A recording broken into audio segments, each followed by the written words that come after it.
बिहार में एक जगह है, औरंगाबाद। एक ऐसा जिला जिसकी कहानी बहुत पुरानी है।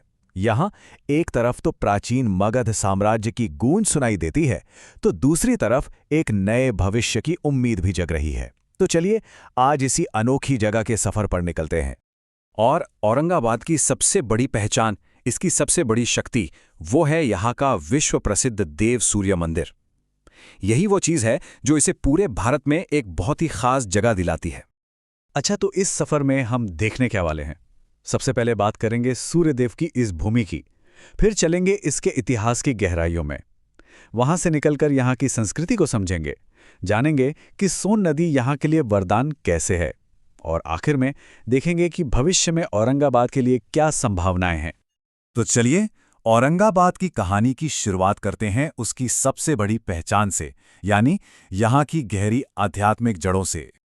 देखिए, देव सूर्य मंदिर सिर्फ एक पूजा की जगह नहीं है। ये भारत की सूर्य उपासना की सदियों पुरानी परंपरा का एक जीता जागता सबूत है। जरा सोचिए, छठ पूजा के वक्त यहाँ का माहौल कैसा होता होगा, जब दुनिया भर से लाखों लोग सूर्य देव को अर्घ्य देने के लिए यहाँ इकट्ठा होते हैं। सच में यही वो शक्ति है जो औरंगाबाद को धार्मिक पर्यटन के नक्शे पर एक बहुत अहम मुकाम दे सकती है।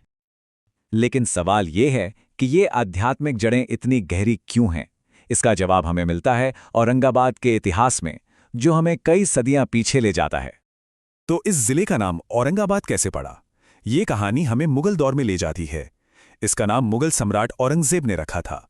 उसने इस इलाके की स्ट्रेटेजिक इंपॉर्टेंस को समझा और इसे एक जरूरी एडमिनिस्ट्रेटिव सेंटर बना दिया। यहाँ की मिट्टी में इतिहास की कई परतें हैं। कभी यह शक्तिशाली मगध साम्राज्य का हिस्सा हुआ करता था, फिर मध्यकाल में शेरशाह सूरी और मुगलों के लिए ये एक बहुत अहम रास्ता बन गया। यहाँ के लोगों ने आज़ादी की लड़ाई में भी बढ़ चढ़कर हिस्सा लिया, और इस लंबे सफर के बाद फाइनली 1973 में इसे बया से अलग करके एक नए जिले की पहचान मिली।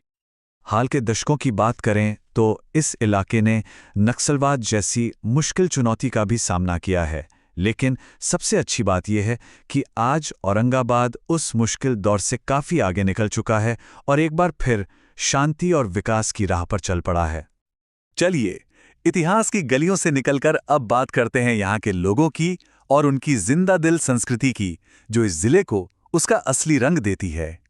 यहाँ की संस्कृति पूरी तरह से मगध की मिट्टी में रची बसी है। यहाँ की हवा में मगही बोली की मिठास है। त्योहारों पर कजरी और सोहर के गीत गूंजते हैं और मगही नाचा का जोश तो देखते ही बनता है। और हाँ, खाने की तो बात ही अलग है। लिट्टी चोखा की सादगी हो या खाजा की मिठास, यहाँ का स्वाद भुलाए नहीं भूलता। और जानते हैं ये सारी परंपराएं आज भी जिंदा कहाँ हैं? गांव में। औरंगाबाद की 80% से भी ज्यादा आबादी गांव में ही रहती है, और यही ग्रामीण माहौल यहाँ के समाज, यहाँ की अर्थव्यवस्था और संस्कृति की असली जान है। अब सवाल ये उठता है कि ये संस्कृति और ये ग्रामीण जीवन, ये सब टिका किस पर है?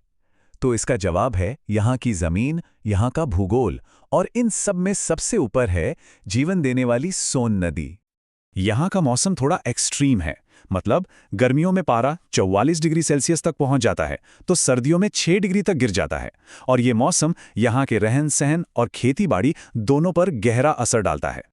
ये जिला करीब करीब 3,303 वर्ग किलोमीटर में फैला है, और इसकी खासियत यह है कि यहाँ एक तरफ तो गंगा के मैदान की उपजाऊ जलोढ़ मिट्टी है, तो दूसरी तरफ दक्षिणी हिस्से में झारखंड से सटा हुआ पठारी इलाका भी है। और यही उपजाऊ मिट्टी और सोन नदी का पानी, ये दोनों मिलकर औरंगाबाद को खेती किसानी का एक बड़ा सेंटर बनाते हैं। एग्रीकल्चर ही यहाँ की अर्थव्यवस्था की रीढ़ है। यहाँ गेहूं, धान और दालें तो होती ही हैं, साथ ही बैगन, टमाटर और तरबूज जैसी सब्जियां और फल भी खूब उगाए जाते हैं। खेती के अलावा यहाँ चावल मिलें, ईंट के भट्टे और पत्थर तोड़ने जैसे छोटे मोटे उद्योग भी हैं। रोजगार का मेन सोर्स तो खेती ही है, लेकिन हाँ, एक बड़ी चुनौती भी है, और वो ये कि बेहतर मौक़ों की तलाश में यहाँ के युवा बड़े शहरों की ओर पलायन कर रहे हैं। तो अब तक हमने देखा कि औरंगाबाद की विरासत कितनी मजबूत है, पर अब सवाल यह है कि इसका भविष्य कैसा होगा। यहाँ क्या क्या संभावनाएं हैं और आगे का रास्ता क्या है? भविष्य को बेहतर बनाने के लिए यहाँ 3 मुख्य चीज़ों पर ध्यान देने की ज़रूरत है। पहला, इंफ्रास्ट्रक्चर, मतलब सड़कें और सिंचाई की बेहतर व्यवस्था। दूसरा सोशल सर्विसेज जैसे अच्छी शिक्षा और स्वास्थ्य सेवाएं, और तीसरा आर्थिक विकास यानी खेती और पर्यटन पर आधारित नई संभावनाएं तलाशना।